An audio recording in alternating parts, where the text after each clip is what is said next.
Dios te bendiga, hermano. Bienvenido a nuestro canal de Iglesia Nuevo Día. Queremos continuar hablando acerca de el misterio que el apóstol Pablo nos muestra que fue escondido por el Señor desde los siglos, por la eternidad, pero el Señor lo reveló en el tiempo final a través de sus profetas y de sus apóstoles. Y el apóstol Pablo es el que escribe y nos enseña acerca del misterio principalmente. Y es lo que estamos viendo. Hemos dicho que este misterio es importantísimo porque tiene que ver en la relación que hay entre la iglesia gentil y el pueblo de Israel. ¿Cuál es la relación que existe entre ellos dos? ¿Será que Dios solo tiene un plan para la iglesia y Israel fue ya desechado como algunos creen? ¿O tiene Dios un plan para Israel y un plan separado para la iglesia? ¿O hay un plan para la iglesia e Israel en una relación que el apóstol Pablo nos muestra que era un misterio escondido por el Señor? Estuvimos viendo algunas cosas muy importantes. Por ejemplo, Jesús, cuando sus discípulos le preguntaron, cuando él ya resucitó, le preguntaron: Señor, ¿tú vas a restaurar el reino de Israel? ¿Cuándo va a ser eso? El Señor no les dijo: ¿por qué me preguntan eso? Por 40 días les he estado enseñando que ya no hay reino para Israel. No, el Señor no les dijo eso. El Señor entendía bien la pregunta de ellos, sabía que era una pregunta correcta, de que sí Dios va a restaurar el reino a Israel. La cosa era que el Señor les dijo: pero ustedes, el Padre no les ha dado saber cuándo. O sea, solo era cuestión de cuándo, no de si iba a haber o no iba a haber. Eso es un hecho en la Escritura y es lo que es una de las cosas importantes entender con este misterio. Hablamos que es el reino le será dado a Jesús. Dice la Escritura que Jesús iba a heredar el trono de David, su padre. Y dice ahí que el Señor iba a reinar sobre la casa de Jacob para siempre, y su reino no tendrá fin. Es lo que le dijo el ángel a María cuando le habló del nacimiento de Jesús, que el reino del Señor no iba a tener fin. ¿Y cuál era el reino del Señor? El trono de David su padre, dice allí, reinará sobre la casa de Jacob. Está hablando de Israel. O sea, es muy importante entender estas cosas, pero es lo que ya hemos compartido. En esta ocasión queremos compartir respecto a esto del misterio algo muy interesante y muy importante que encontramos en el Evangelio de Juan capítulo 4, donde el Señor le está hablando a la mujer samaritana y le dice en el verso 20, la mujer samaritana le dice al Señor: nuestros padres adoraron en este monte, y vosotros decís que en Jerusalén es el lugar donde se debe adorar. Jesús le respondió: mujer, créeme que la hora viene cuando ni en este monte ni en Jerusalén adoraréis al Padre. Vosotros adoráis lo que no sabéis, nosotros adoramos lo que sabemos, porque la salvación viene de los judíos. Imagínense, lo que el Señor está diciéndole aquí a la mujer samaritana era algo que mucha gente se ofendería, que le dijeran a alguien: mira, tú no sabes lo que estás orando, lo que estás, tu religión, no sabes ni a quién estás adorando. Es más, la salvación viene a través de los judíos. Es lo que el Señor le dijo. Ella, como para que ella se hubiera ofendido, pero gracias a Dios que ella recibió el mensaje del Señor y recibió la vida que el Señor traía para ella. ¿Cómo nos sentiríamos nosotros? ¿Cómo te sentirías tú que me estás escuchando si oyeras que alguien dice: no, es que la salvación viene de los mexicanos, o la salvación viene de los franceses, o de los italianos, de los alemanes? ¿Qué sentiríamos? ¿Cómo es posible? ¿Cómo va a ser eso? Nos ofendería, muchos se ofenderían. Yo sé que existe mucha gente que crecen habiendo sido alimentados con un rechazo, por no decir un odio sin fundamentos, pero un odio hacia el pueblo de Israel. Yo he visto eso. Hay ciertos países donde la gente eso mama, desde que nacen les empiezan a enseñar sus padres cosas en contra de los judíos, chistes en contra de los judíos, y esas personas, sin saber ni por qué y sin tener razones, crecen con un rechazo hacia el pueblo de Dios, hacia el pueblo de Israel. Y al oír esta aseveración que Jesús dice aquí, porque la salvación viene de los judíos, para ellos eso es un golpe, pero un golpe fuerte de verdad. Pero yo creo que el Espíritu Santo pudo haber quitado esa aseveración de la Biblia, pero no, el Espíritu Santo la dejó porque es sumamente vital, importante para la salvación. ¿Por qué? Porque viene de los judíos, y para esto del misterio es muy importante entender que la salvación viene de los judíos. ¿Por qué? En primer lugar, Jesús vino de los judíos. Jesús vino de Israel. Por ejemplo, es lo que dice Romanos 9, verso 5. Voy a leerlo. Romanos 9, verso 5 dice: de quienes son los patriarcas y de los cuales según la carne vino Cristo, el cual es Dios sobre todas las cosas, bendito por los siglos. Amén. Está diciendo que Cristo vino según la carne de los patriarcas. Jesús vino de los judíos. Él nació según la carne de Israel. Jesús era judío 100%. Y aquí está diciendo que de él, de ese judío, provino la salvación, porque él es el que murió en la cruz para darnos la salvación. De Jesús proviene la salvación y él es un judío 100%.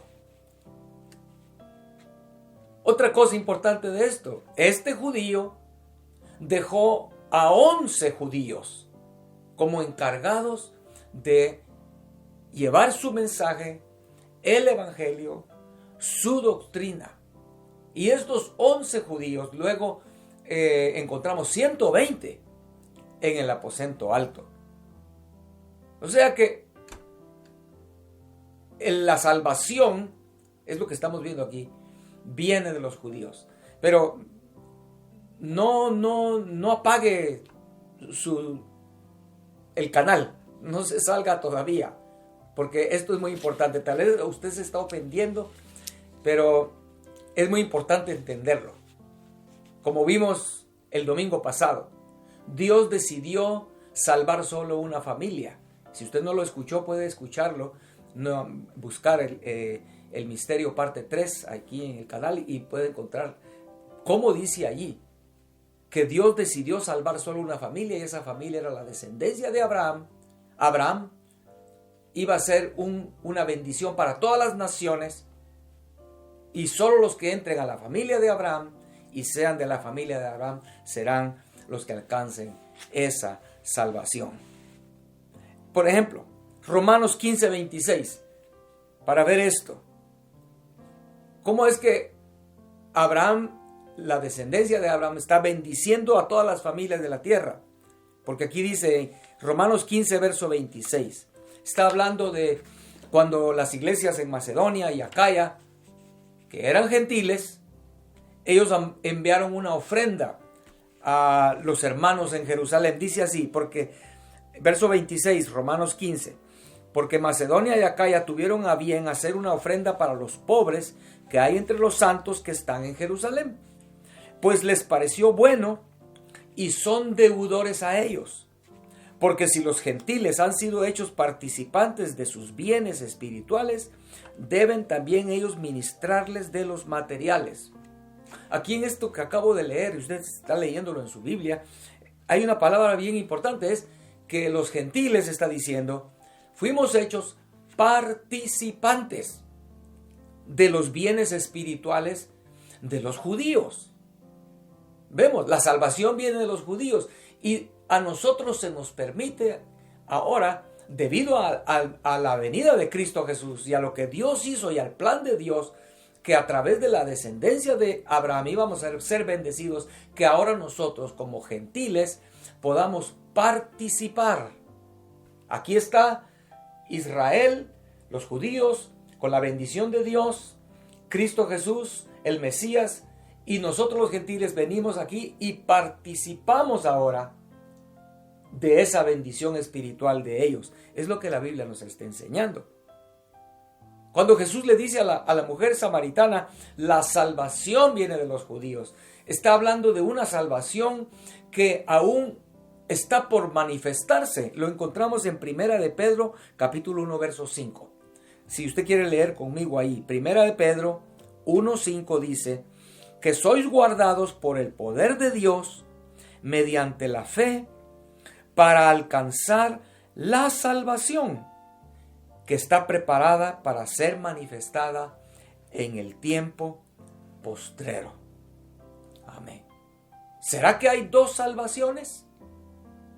La salvación que Jesús le dice a la mujer samaritana es una, y la salvación que Pedro está diciendo aquí que es una salvación que aún está por ser manifestada.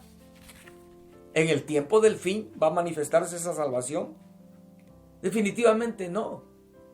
Definitivamente la Escritura nos está hablando que solo hay una salvación que está por ser manifestada. Y esa salvación es a través de Jesús, el judío, porque la salvación viene de los judíos. Pero miremos cómo inició el Nuevo Testamento, hermanos. ¿Por qué hago énfasis en esto de enseñar acerca y hablar acerca del misterio? Porque hay muchos, de verdad, en el mundo hay muchos cristianos, no poquitos, muchos cristianos que creen que Israel, que los judíos, fueron rechazados por Dios porque mataron a Cristo. Eso fue una enseñanza que surgió después en la iglesia. Ya muchos años después surgió esta enseñanza de que porque los judíos, es lo que esa enseñanza dice, se le llama la doctrina de reemplazo. Porque ellos dicen que como los judíos mataron al Mesías, el Señor los reemplazó, los quitó y puso la iglesia gentil. Y eso es muy grave creerlo, muy grave enseñarlo, es herético y no va a llevarte a un final feliz eternamente. ¿Por qué? Porque solo hay una salvación, solo hay un camino, solo hay una familia a través de la cual el Señor va a salvar a la humanidad. Y si tú rechazas al pueblo de Dios, estás en peligro. Por eso estamos viéndolo. Entonces, consideremos lo que estaba diciendo. ¿Cómo inició el Nuevo Testamento? En primer lugar, dije hace un momentito, el Señor dejó a 11 judíos a cargo de la obra. Luego encontramos 120 en el aposento alto. El día de Pentecostés, esos 120 recibieron el Espíritu Santo y Pedro se pone en pie y predica y se convirtieron 3,000 personas. Es lo que nos enseña la Biblia, 3,000 judíos. Más adelante, en otra predicación en público, se convierten otros 5,000 judíos. Todos eran judíos. Y, hermanos, estamos viendo cómo empezó eso. Fue hace 2,000 años.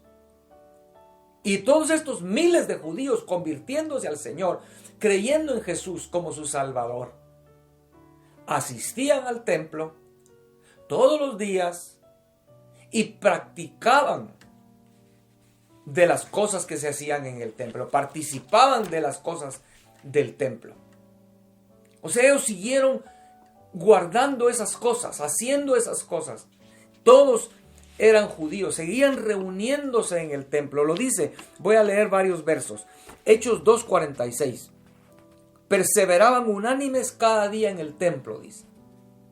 Los judíos, la iglesia. Hechos 3:1. Pedro y Juan subían juntos al templo a la hora 9. Imaginemos esto, la hora novena era la hora en que se hacía el sacrificio continuo de la mañana.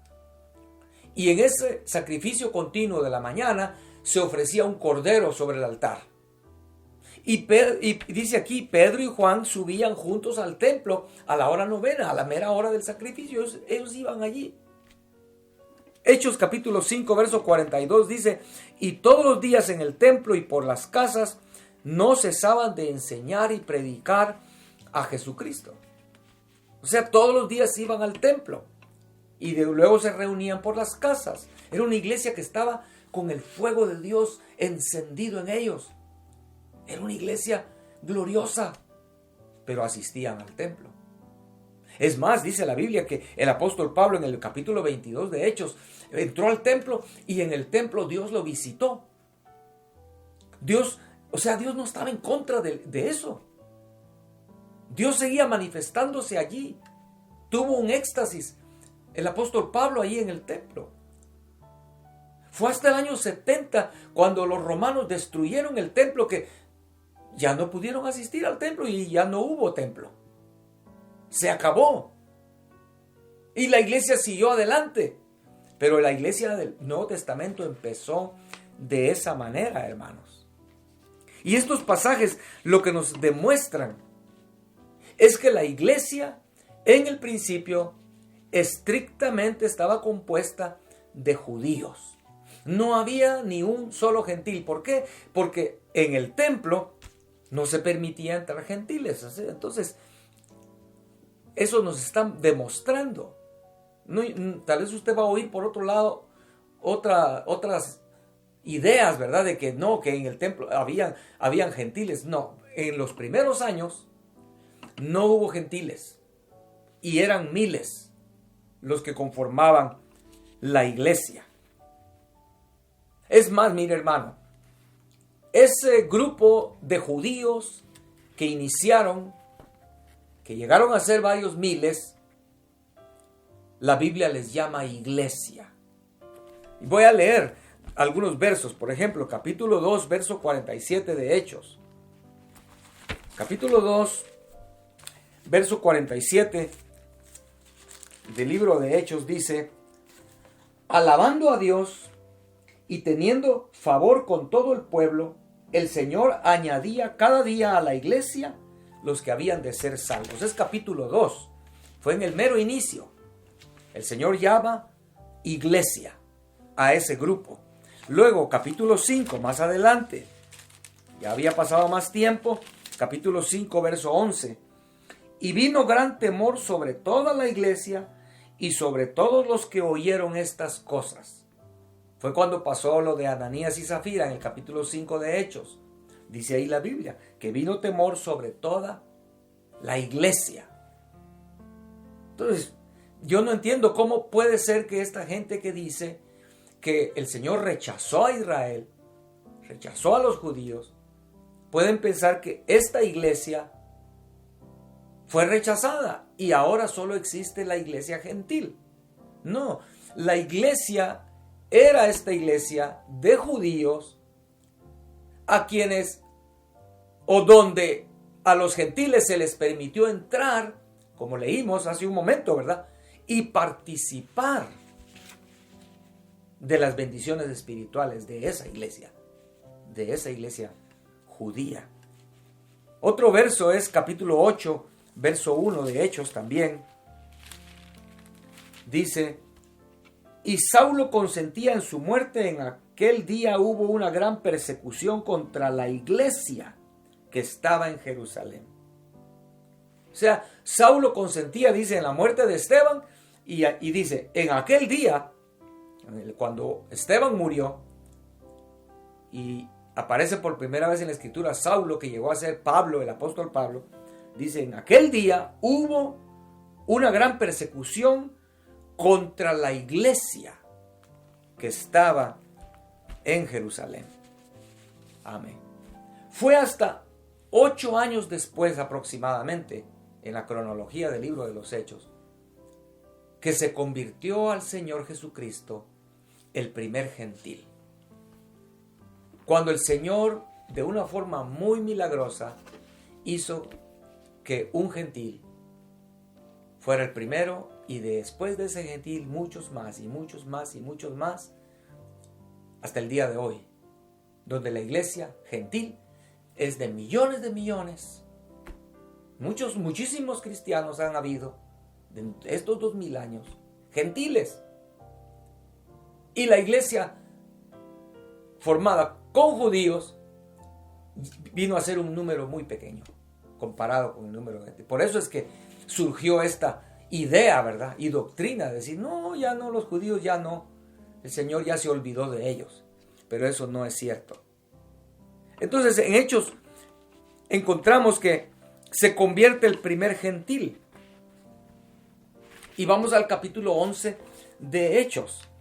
Si usted está ahí con su Biblia, por favor, acompáñenme. Vamos al capítulo 11 de Hechos. Porque encontramos en la Biblia, hermano y hermana, que el apóstol Pedro, el Señor lo escogió para llevarlo a llevar el mensaje por primera vez a un gentil.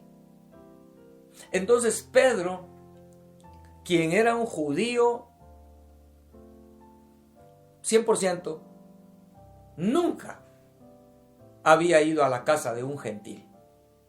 Los judíos, hermanos, ni siquiera se atrevían a pasar cerca de un gentil. Así ha sido por muchos años. Era así. Pensémoslo, 1500 años desde de Moisés, pensémoslo aquí en este momento Pedro, ¿verdad? 1500 años ellos con esas ideas, esas costumbres, ese entendimiento, esa manera de vivir. Para ellos los gentiles eran lo más suave que puede decirse, ¿verdad? Era incircuncisos. Otros términos más ofensivos eran, esos gentiles son inmundos. Y peor aún, eran vistos como perros o como cerdos.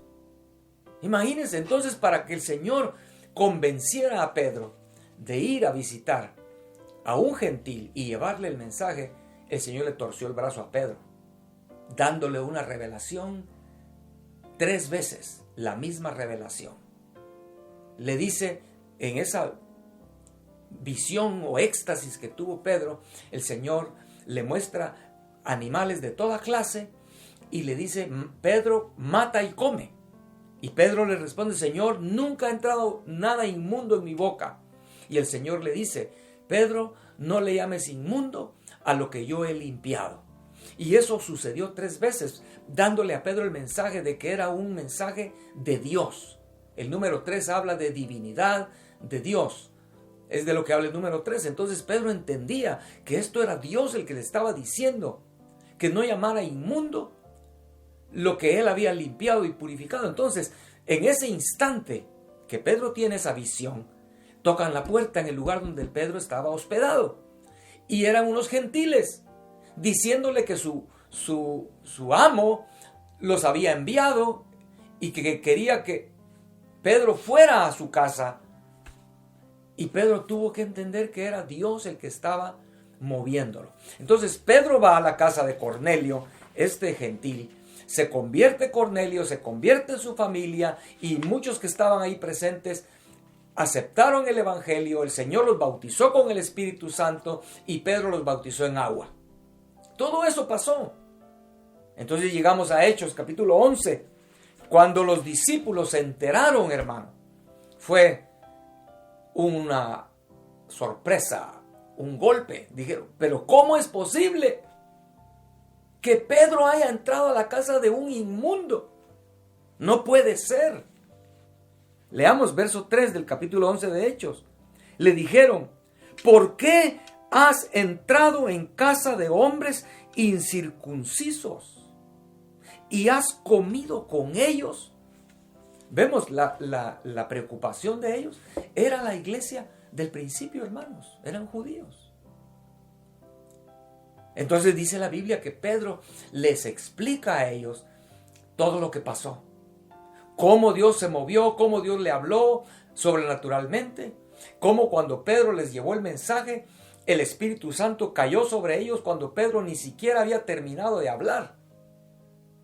Entonces dice en el verso número 18, ahí más adelante en este capítulo 11, dice: entonces, oídas estas cosas, callaron y glorificaron a Dios diciendo, pongamos atención a lo que ellos dijeron, de manera que también a los gentiles ha dado Dios arrepentimiento para vida.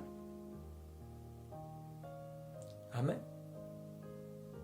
O sea, hermano, es claro, hasta este momento no había aceptado el evangelio, no había sido salvo ni un solo gentil. Y cuando Pedro les explica, ellos dicen: ¡qué revelación! De manera que entonces dice, también a los gentiles ha dado Dios arrepentimiento para vida. Vemos cómo ahí fue que ellos recibieron esta revelación de lo que estamos hablando, ¿verdad? Del misterio, hermanos. Era un misterio. Como acabo de decir, para ellos eran incircuncisos, eran inmundos. Y ahora era una revelación de un misterio que estaba escondido. De manera que Dios también a los gentiles les ha dado arrepentimiento para vida. Amén. No había ni un gentil antes. Lo podemos comprobar con Hechos, ahí donde estamos en el verso 19, donde dice: ahora bien, los que habían sido esparcidos a causa de la persecución que hubo con motivo de Esteban, pasaron hasta Fenicia, Chipre y Antioquía, no hablando a nadie la palabra, dice, sino solo a los judíos.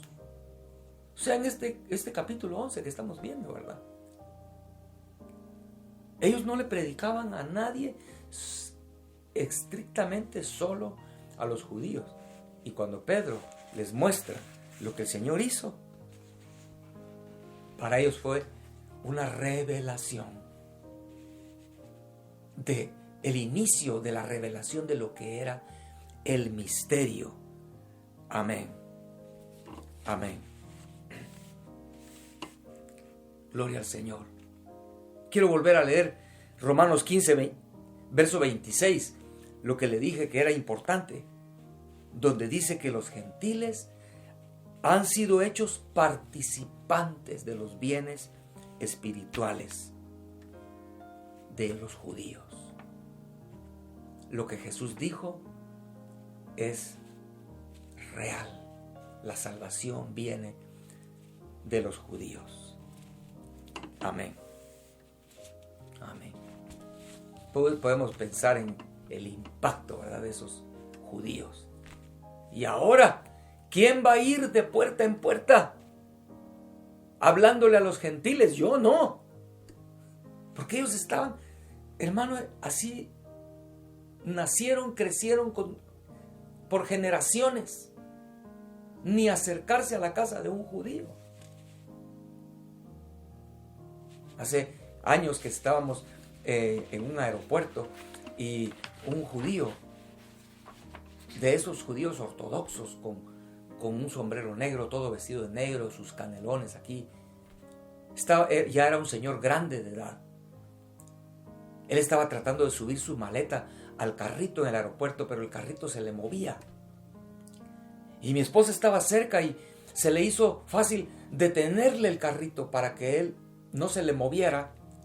Y cuando mi esposa tocó el carrito de él le hizo una mirada de: ¿cómo te atreves a tocar, acercarte? Vemos, hasta el día de hoy existe eso. Los judíos no podían creer que el Señor tenía un plan para los gentiles. Pero cuando Pedro les explicó, estos judíos que eran parte de la iglesia, no estoy hablando de judíos como ortodoxo, ¿verdad?, fuera, que no han conocido, no han creído en el Mesías. Estoy hablando de judíos que creen en el Mesías, que creen en Jesús, como la iglesia del principio. Eran miles, muchos miles. La Biblia dice que hasta sacerdotes se habían convertido, mucha gente importante se había convertido al Señor.